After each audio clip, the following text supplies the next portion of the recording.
రాజ్యాంగాన్ని తుంగలోకి తొక్కి అన్ని వ్యవస్థల్ని నాశనం చేసి ఈరోజు రాష్ట్రాన్ని అధోగతి పాలు చేశాడు. మనందరికీ కూడా కళ్ళకు కట్టినట్టు తెలుస్తుంది. ముఖ్యంగా ఈరోజు లిక్కర్ పాలసీ ద్వారా కూడా ఏ విధంగా గత ప్రభుత్వంలో జగన్మోహన్ రెడ్డి దోచుకున్నాడో, ఏ విధంగా పాలసీలని వ్యవస్థలన్నింటినీ కూడా నిర్వీర్యం చేసి ఈరోజు లిక్కర్ ద్వారా ఈరోజు అన్ని వ్యవస్థల్ని దోచుకున్నాడో తెలుస్తుంది మనకి. ముఖ్యంగా ఈరోజు ఆ రోజు చంద్రబాబు నాయుడు గారు ముఖ్యమంత్రిగా ఉన్నప్పుడు లిక్కర్ పాలసీ అంతా కూడా 2014 నుంచి 19 వరకు పర్మిట్ రూములు ఉండే సార్.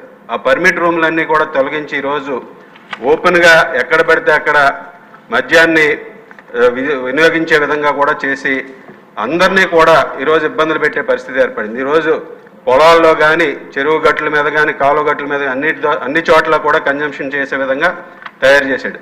అదేవిధంగా ఈరోజు 99,000 కోట్ల రూపాయలు ఏదైతే లిక్కర్ ద్వారా ఆదాయం వచ్చిందని చెప్పారో దానికన్నా డబుల్గా వైఎస్ఆర్ కాంగ్రెస్ పార్టీ నాయకులు ఈరోజు సంపాదించినటువంటి పరిస్థితి ఉంది సార్.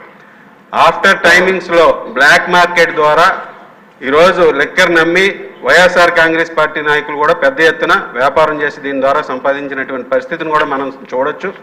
ఆ విధంగా లిక్కర్ ద్వారా కేవలం లిక్కర్ ఆదాయాన్ని ఎస్క్రో బ్యాంకుకి తాకట్టు పెట్టడం ద్వారా కాకుండా ఈ విధంగా కూడా ప్రజల నుంచి దోచుకుని అన్ని విధాలుగాను కూడా ఆ ప్రభుత్వం ద్వారా ప్రజలని ఆరోగ్యాన్ని పణంగా పెట్టాడు. ప్రజల డబ్బులు దోచుకున్నటువంటి పరిస్థితిని కూడా మనందరం కూడా చూడొచ్చు సార్. కృష్ణకుమార్ రాజు గారు. అధ్యక్ష,